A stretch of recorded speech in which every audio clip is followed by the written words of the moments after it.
كل سنة وانتم طيبين، رمضان كريم.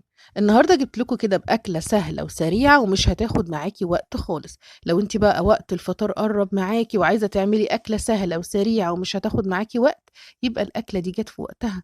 ولو موظفة كمان وجاية تعبانة يبقى الأكلة دي مناسبة جدا ليكي.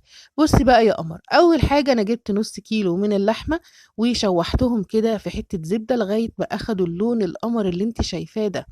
بعد كده حطيتهم هنا في البرام أو في الفخارة القمر دي، لو أنتِ عايزة تحطيهم في صينية ما فيش مشكلة. وبعد كده حطيت البطاطس مقطعاها مكعبات زي ما أنتم شايفين، طبعًا بالكمية اللي أنتِ تحبيها. وبعد كده هانزل بالطماطم، جبت 3 طماطميات وقطعتهم كده حلو زي ما أنتم شايفين، طبعًا بس شِلت منهم الجلد، وقطعتهم صغير. ونزلت كمان بقرن فلفل حامي، لو أنتِ مش حابة ما تحطيش. و3 فصوص من التوم قطّعتهم كده زي ما أنتم شايفين. وكمان جِبت بصلاية وقطّعتها في الكَبّة وحطّيت عليها ملح وفلفل أسود ودعكتها كويس أوي. هانزل بكل المكونات دي وهاقلّبها حلو أوي مع بعضها. وبعد كده طبعًا هاحُط الملح بتاعي والفلفل الأسود وال7 بهارات علشان تدّيها طعم وريحة ما فيش أحلى من كده.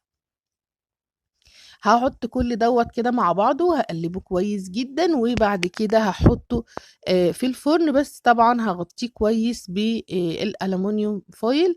وبعد كده هاحطه في الفرن وهاستنى عليه كده نُص ساعة وهاختبره، وهاشوف أول ما أشوف اللحمة كده استوت والبطاطس استوت يبقى كده تمام. وكل سنة وأنتم طيبين وبألف هنا وشفا. أكلات رمضان سريعة وسهلة وكمان طعمها حلو أوي. ما تنسوش اللايك والاشتراك.